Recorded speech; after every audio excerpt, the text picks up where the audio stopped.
Ahoj, zdraví vás Silka v Norsku. Pojďte se se mnou dneska podívat, jak mě manža vyvezl k Atlantickému oceánu.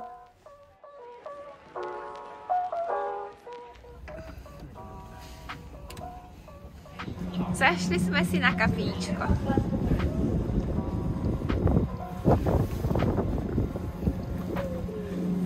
Aha, teď je to lepší. Vysvětlíš nám, Jiří, jak tady v Norsku fungují trajekty pro ty, co pojedou autem do Norska a ještě nikdy v Norsku nebyli a neví, jak to funguje? No, ještě přijedeš, počkáš, až přijede ten trajekt, pak na něho najedeš a jedeš. A jak je to s placením těch trajektů? Stejně jako platíš tady cesty. Takže? Takže ti to snímá SPZ-ku a pak si to musíš někde zaplatit. Už nevím, jak se to jmenuje. EU. Ne, EU ne. Na nějaké webové Pas stránce. 24? Jo. A tam si to musíš zaplatit pak. A nebo faktura přijde. Ti přijde faktura. A To je nebo asi, komando. To je asi nejde.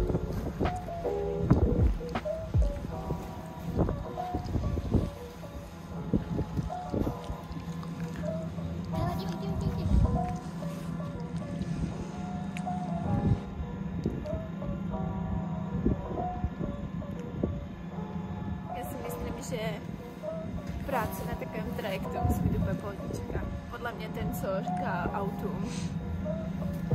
A potom. To musí být úplně super. Si vím, že prostě celý den jezdíš takhle tam a zpátky. Nevím, co mají teda potom. Trhnou to tady kartačema a zametat drobky po drobivých svačinkách. Už to tu bucha. To jsou elektromagnety a na elektromagnety se ta loď napojí a potom můžeš bezpečně vyjet. To je neověřená informace, ale zcela pravdivá.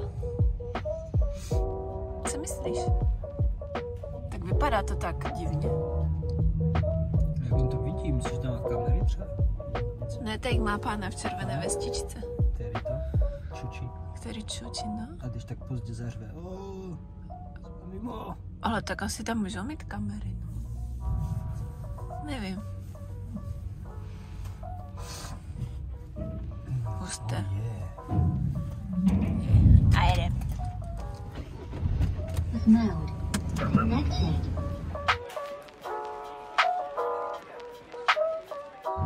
Jirka chce, abych vám natočila, že jedeme špinavým tunelem. Z kopce. Nejde to poznat, ale má 8,5% sklon. Takže jdem do pekla. Kilometr za sebou a 4 ještě před námi. Tak to asi jedem pod vodou, že? No asi. Fuj, nad náma je voda. Aspoň, že v Trondheimu svítí sluníčko a tady sněží. To máme velkou radost. Je to tak?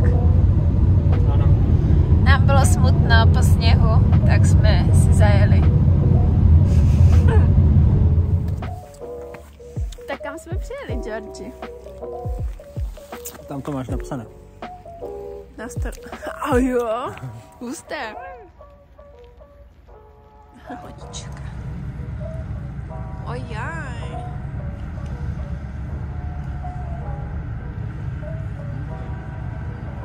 Hustý pán, to má husté, že tam? Hustý. No to je hustý. Uá, to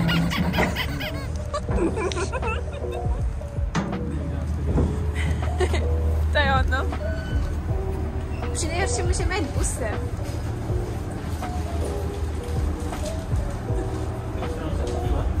Nevím, a nedá se jít ven? Door open?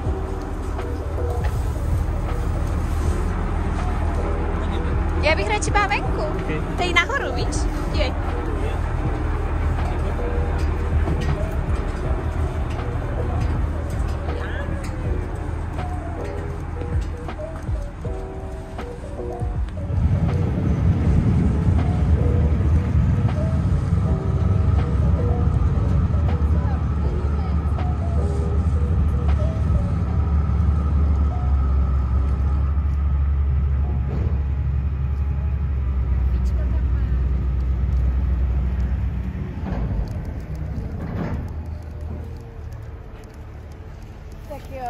Kristiansund je tak o 100 bodů lepší než Trondheim.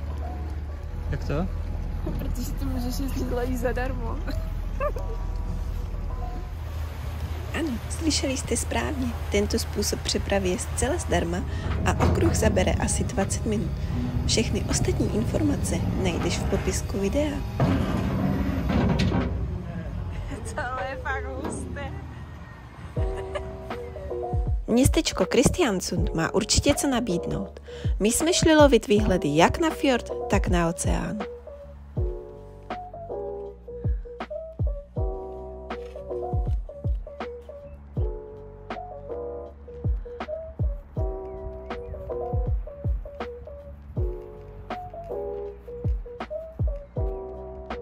Tady už otevřené moře.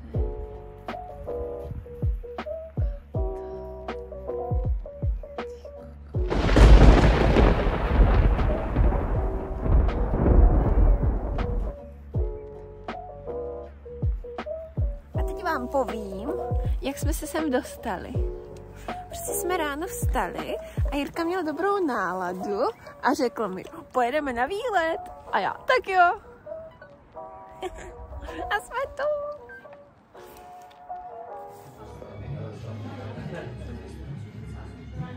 Čerči, kam se mě to zavedlo? No, jsme jeli do Kristiansundu. Z Kristiansundu jsme letěli raketou do střední Indie. Ty střední? Nevím, jsem typu. Mongol. Tak letěli jsme do Indie, prostě nespecifické Indie. No, není to nádherný. Tady to je divoký západ. A jsme i na západním pobřeží, takže je to fakt divoký západ. A toto už je výhled na oceán. Na takovou zátoku oceánskou, ale tam už je otevřený oceán. Našla jsem si spod na sednutí a náhoda, že jsem se vyskytla vedle takovéhle husté mušle. Protože mě to fascinuje, jak jsou rozbité, tak vždycky ta spirála vevnitř. A ještě jedna taková želvička vevnitř. Čuču. Super. Nazdárek! Nazdárek! Nazdár! Jde spíl? Kde máš pan? Už ji zcela jistě vidíte. Tak ta je moje. Samozřejmě, všechny tu nechám, ale tuhle si vezmu. To je doslova mušlička. Tak to je úlovek dnešního dne. Parádička.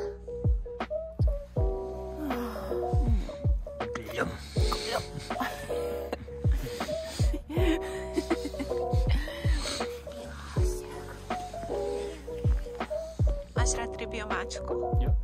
Tak si čuchni k téhle mušličce dovnitř. Ani rybiomáčka.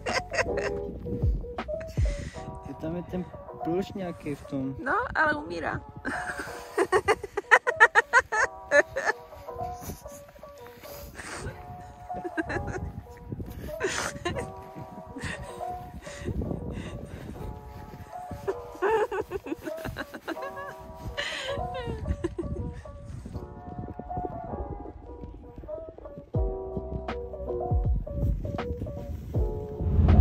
Atlantic Ocean Road je 8,2 km dlouhá silnice s mosty, která spojuje ostrovky s pevninou.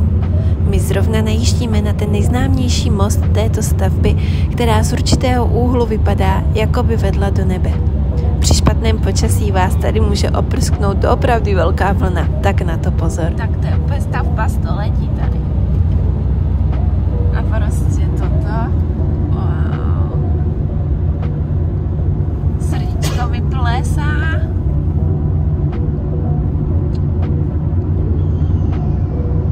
To je nádhera.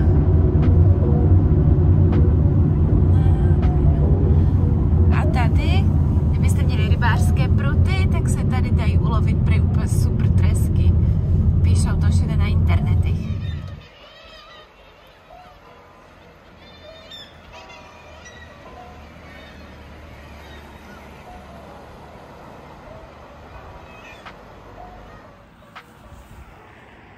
To je křídlo. Zde. Jiří si myslí, že jsem nechuťák. A já si myslím, že jsem přírodopisec. Jsem popularizátor přírodopisu.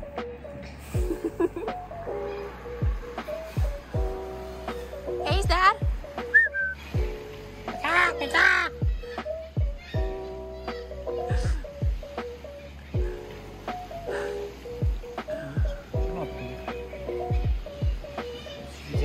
Zkus rackově.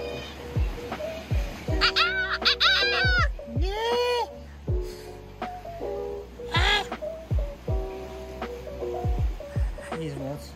Soudí to a ty ještě to není ono. Jakože ty kokos, co to dělá za strukturu ta voda? Jo.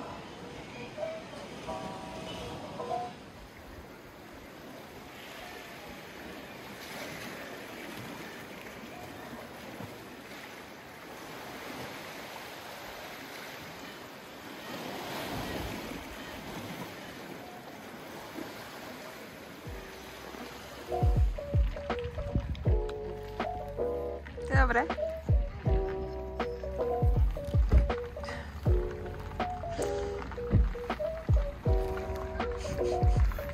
Ty mě hnuska.